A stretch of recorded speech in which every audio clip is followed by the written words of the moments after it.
The great playwright, soldier, tragedian, and master of his craft, Aeschylus, once said of his own work, "I am merely eating scraps from the table of Homer." The Iliad has, I would argue, had more of an influence on European, Western, and global spirituality and society than any other single piece of writing. The men that it inspired went on to shape the world, men like Caesar, Aristotle, Virgil, and of course, Alexander. If human history had a main character, it would be Alexander the Great. There have been few men who have shaped the world to their image in his fashion, few men who left behind a legacy that would not only define an age, but every subsequent age to come. Alexander's conquest of Asia meant passing through Troy, where he stopped to honour his ancestor Achilles and sought forgiveness from the spirits of the Trojan dead before continuing his campaign. He was even said to have kept a copy of the Iliad beneath his pillow as he slept, and when visiting the tomb of Achilles, he said to the spirit of his long-past kinsman, "O Achilles, how lucky you were to have had Homer as your herald." And when he himself ascribed so much meaning and motivation, so much timeless importance to the Iliad, then even from a materialistic sense, it is not unwise to learn the same lessons learned by the greatest men to walk the earth.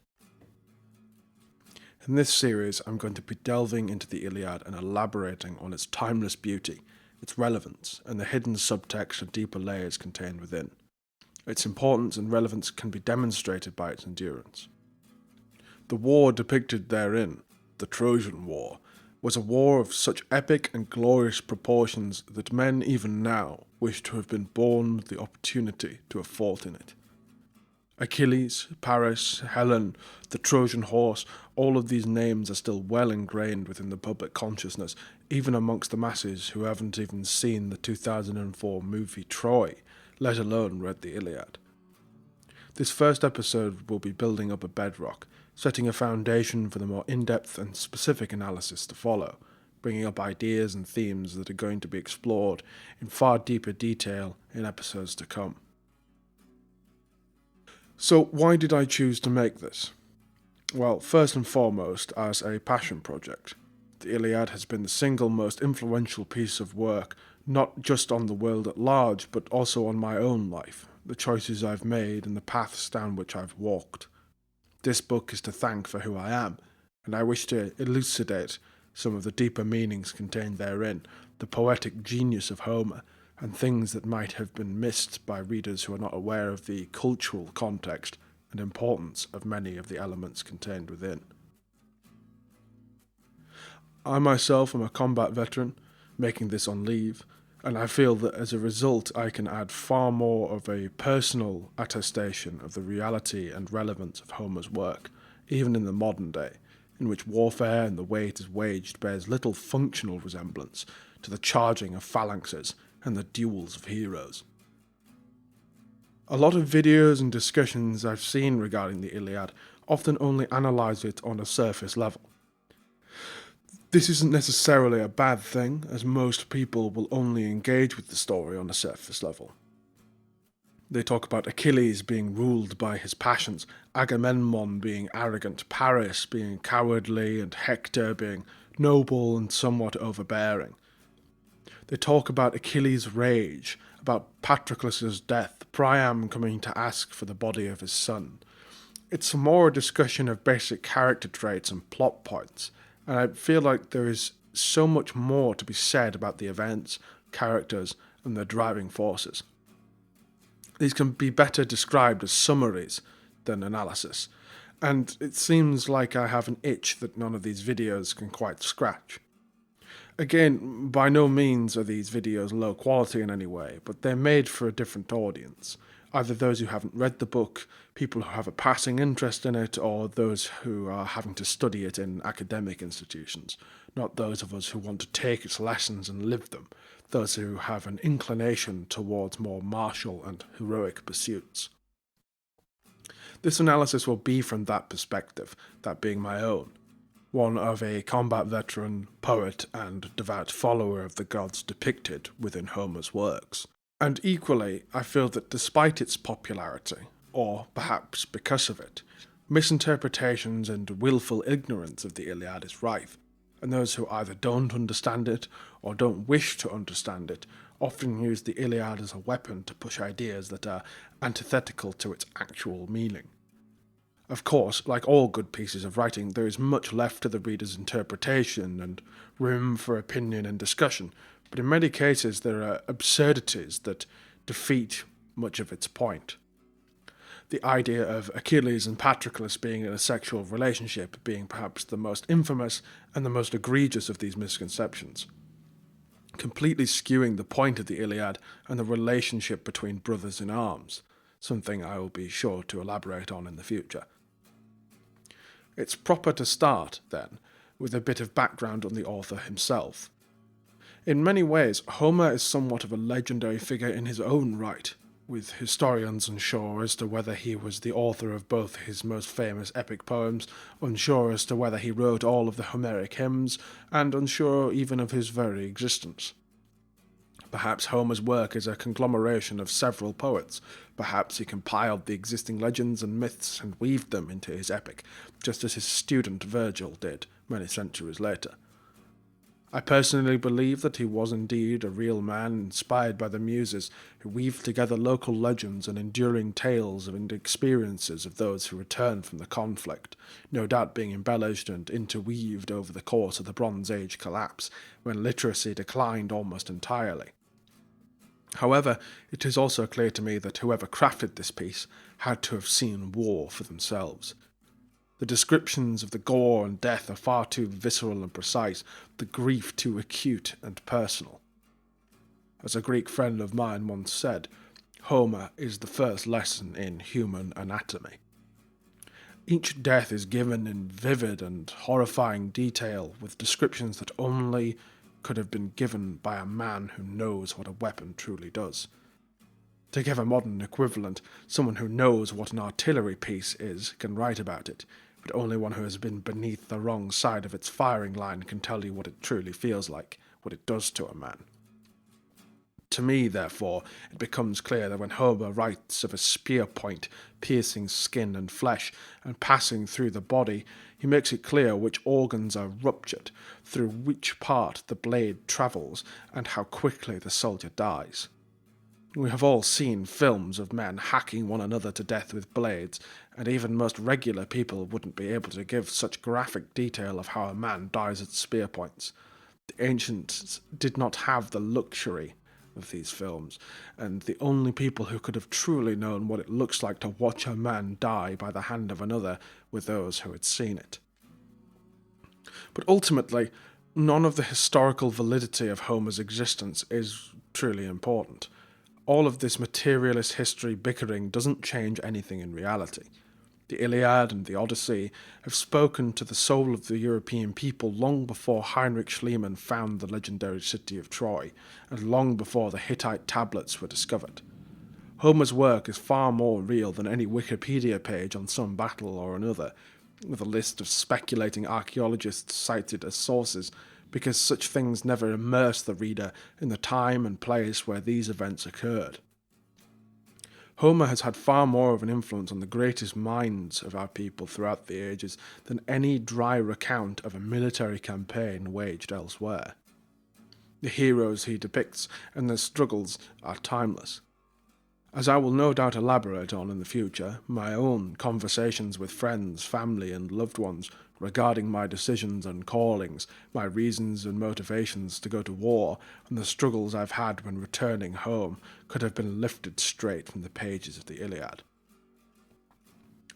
Not only has Homer influenced countless writers, the way that stories are told, and even the mainstream perception of the Greek gods, but he has shaped the minds of men who made history.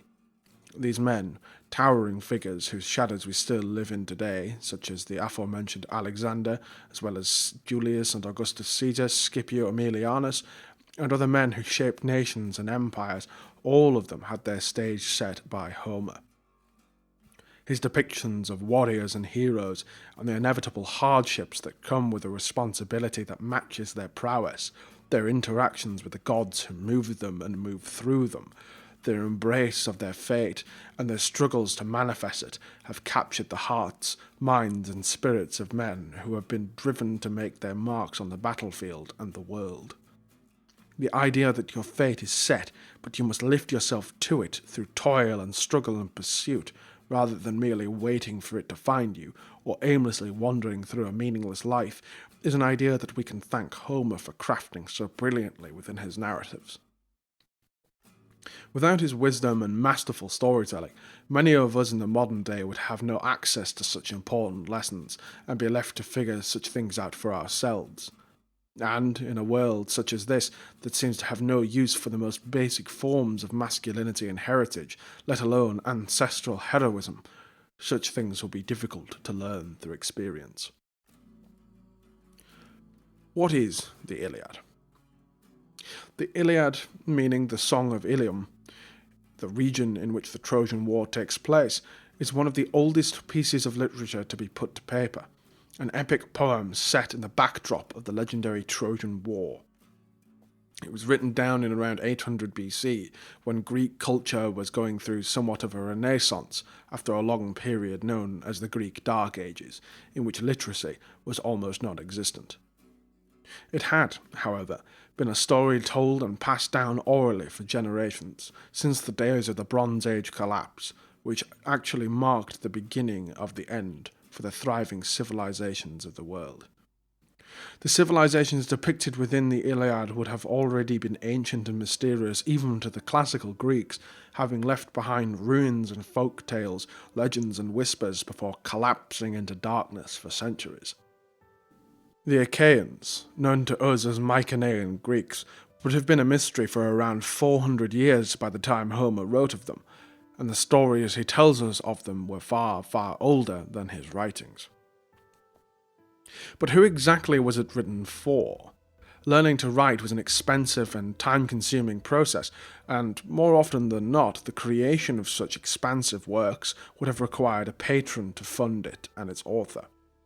Virgil is a more well-known example of this, quite infamously adding the names of his patron's ancestors into the Aeneid as characters in order to enhance their pedigree and intertwine their stories with the founding of Rome.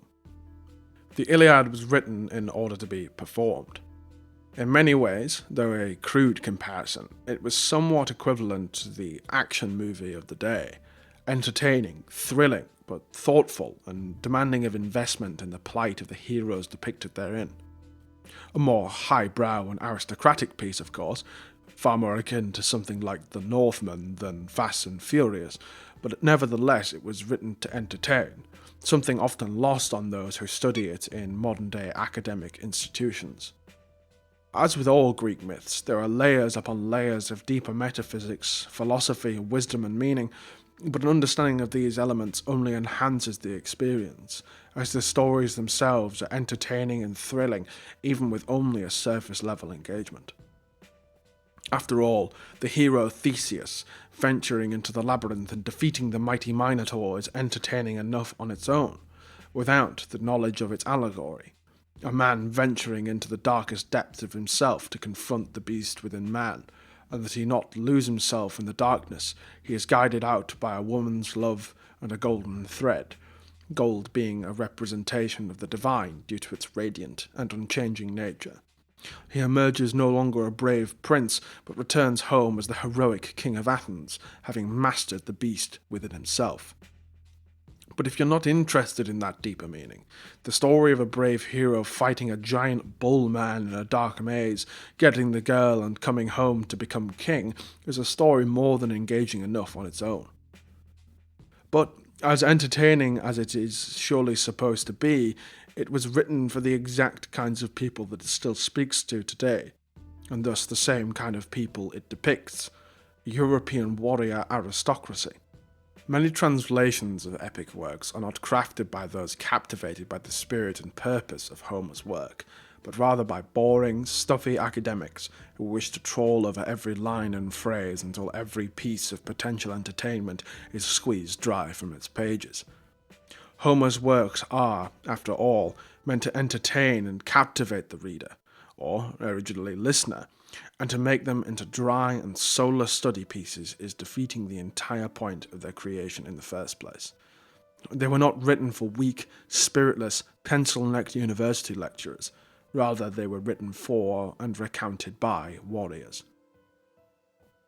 A younger generation, having just reached or perhaps only just approaching manhood, would be expected to live up to the standards of pure, unbridled masculinity in one of its many forms, becoming warriors and leaders, wise men and great poets, and found within the works of Homer are heroic ideals to be strived towards.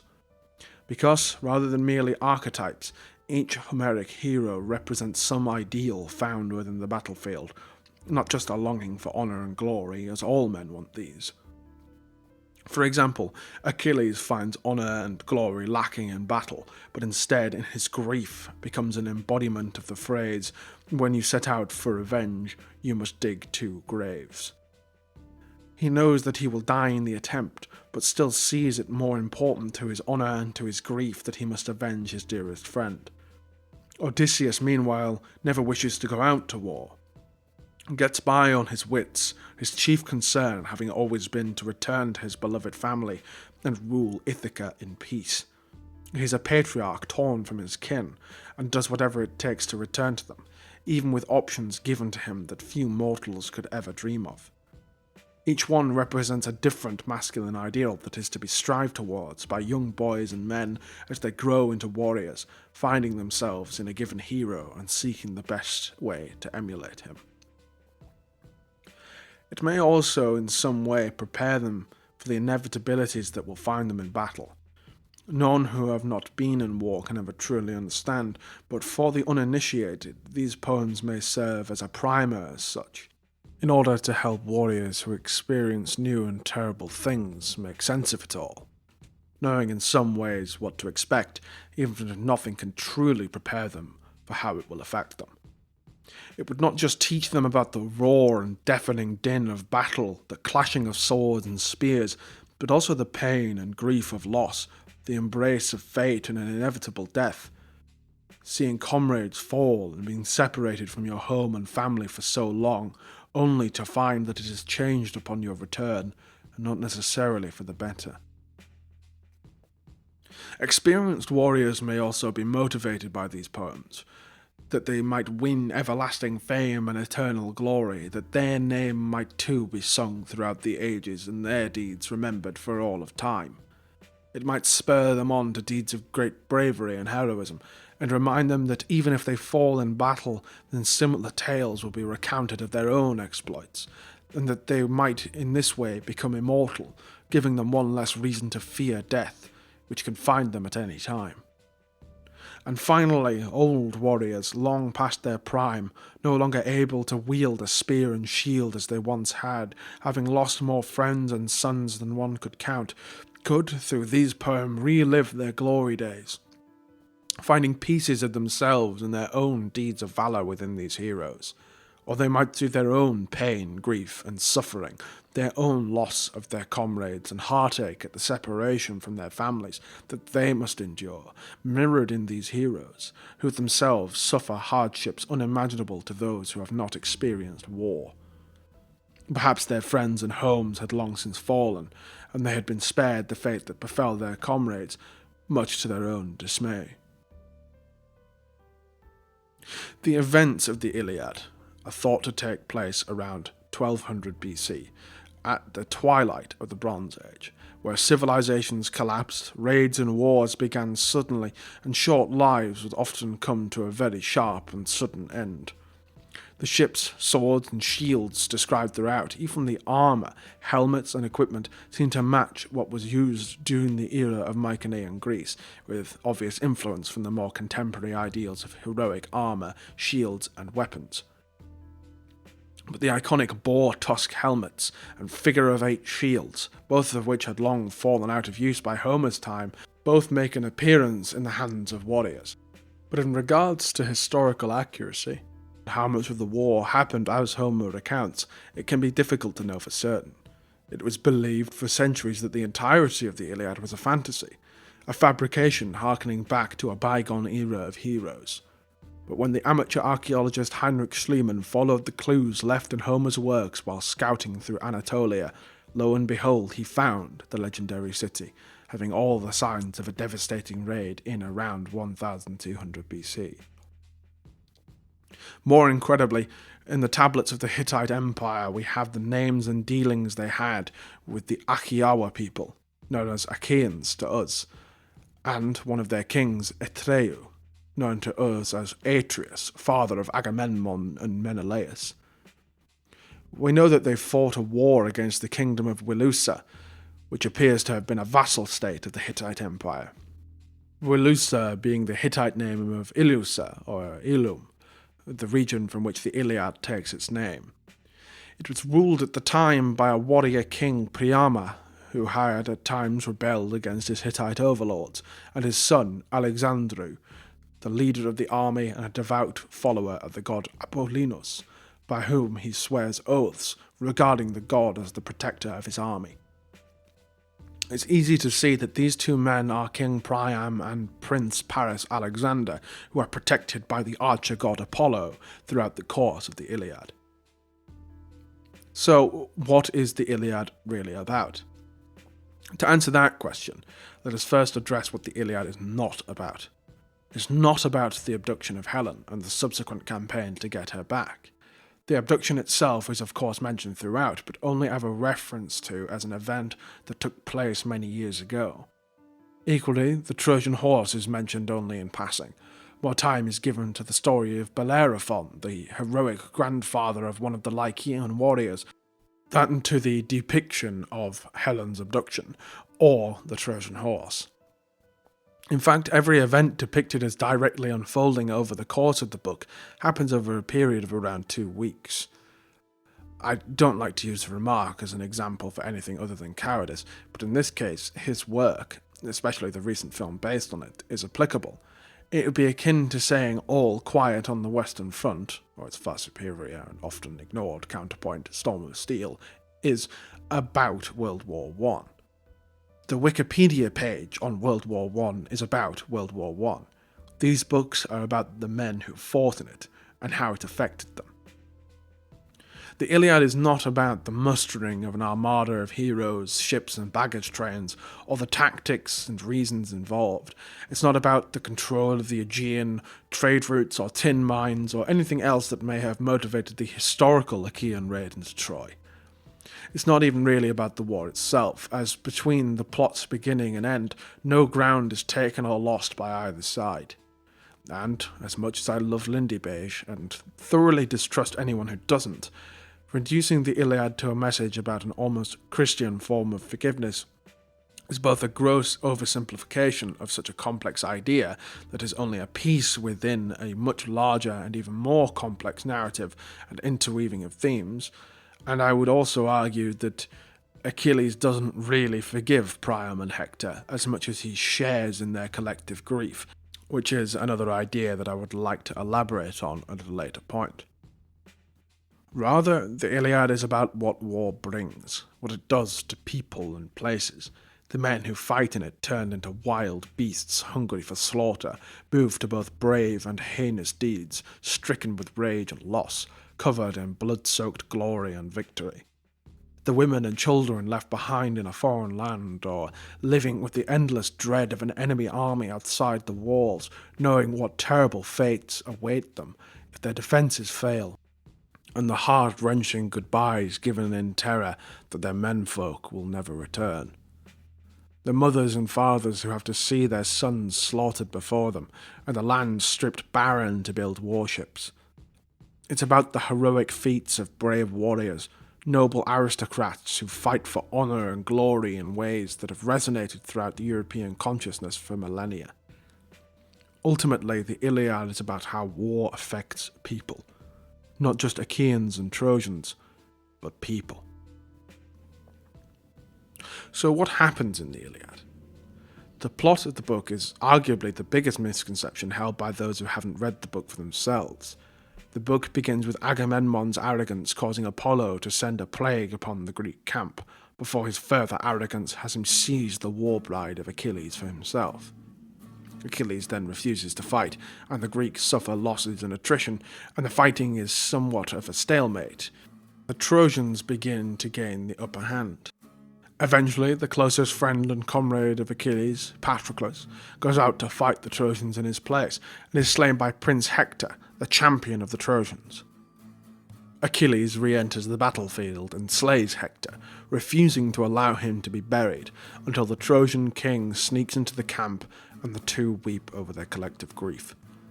Priam then takes Hector's body back with him to Troy, and the Iliad ends with the funeral of Hector. It's obviously not a particularly deep plot, and it's not supposed to be. Even before it was written down, it had no doubt become a mainstay of Greek culture at the time, and most people interested in poetry and war would have already known the events of the Iliad. There would have been no surprising plot twists, almost by design. The heroes embracing their inevitable fates is not meant to be shocking, but tragic and heroic. Well, what doesn't happen in the Iliad? As previously mentioned, the Trojan horse and abduction of Helen don't appear in the Iliad. Neither does any mention of Achilles being invincible besides the heel, or even his death at the hands of Paris and Apollo. It doesn't include any stories of the men being mustered or convinced to join the expedition, or how the war ends.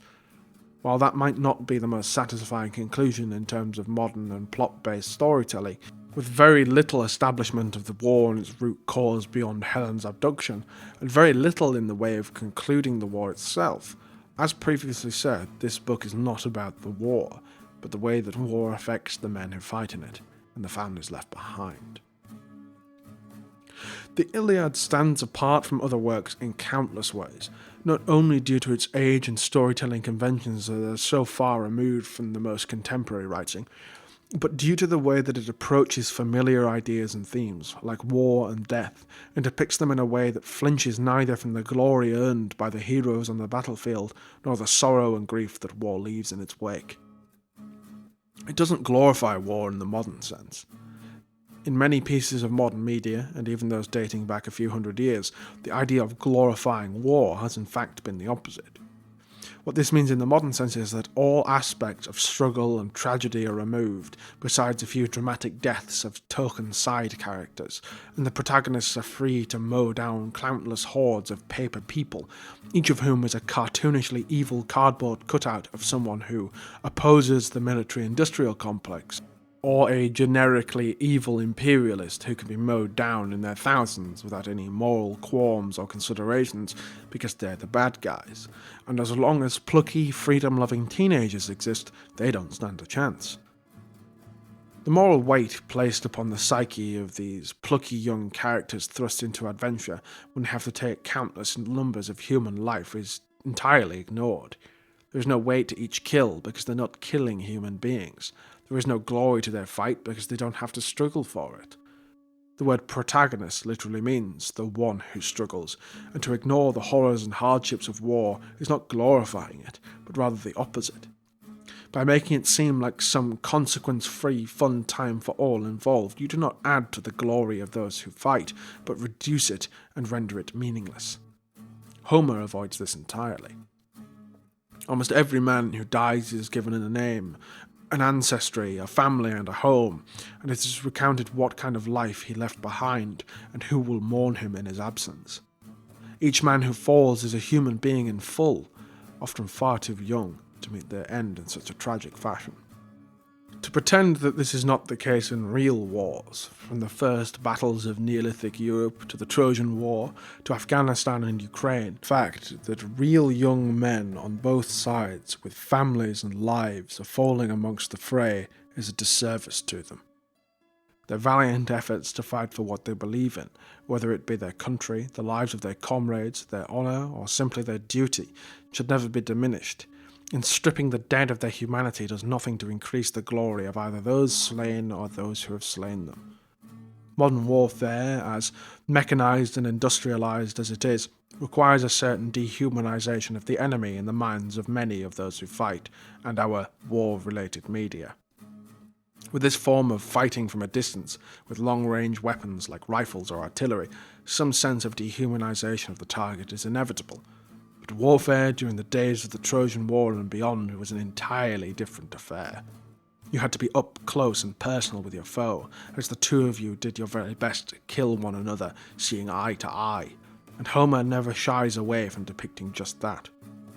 He doesn't ever try to soften the deeds of these heroes, nor smoothen out the grief of those left behind. Tragedy and glory walk hand in hand, not only for the heroes and protagonists, but also the countless soldiers who fall around them. And Homer depicts all of this with a beauty as tragic as it is full of fire and all the manly works of Ares. These elements of tragedy hang over the stories from their very beginnings, both for the reader and the characters themselves. Homer's epics have no plot twists by design, because they're not about surprising the reader with narrative twists and turns, but about the men themselves who go through them, and how they wrestle with their fates, how they overcome the hurdles in order to reach their potential and make their mark on the world. To put it in simple terms, Homer's work is rarely about the what as much as it is the why and how. The way that Homer tells his stories is by setting up the ending as we begin the story, and exploring two opposite perspectives, be that of the Greeks and Trojans, Achilles and Hector, or Odysseus and Telemachus, and then weaving their narratives into one another until they reach a central climactic point wherein violence and emotion typically erupt. So that about wraps it up for this first episode, as this has basically just been introducing the Iliad as a piece of writing. A lot of what I've said in this segment was taken from the introduction I've written for an edition of the Odyssey that should be coming out in the near future. I was a little bit hesitant to use such a large amount of that introduction for a separate work, but hopefully you won't be buying a copy of the Odyssey just to hear my own personal thoughts on it. In the next episode, we're going to be delving into the themes and motifs of the Iliad, what they mean, what they represent, and how the author intended them to come across in the culture of his time.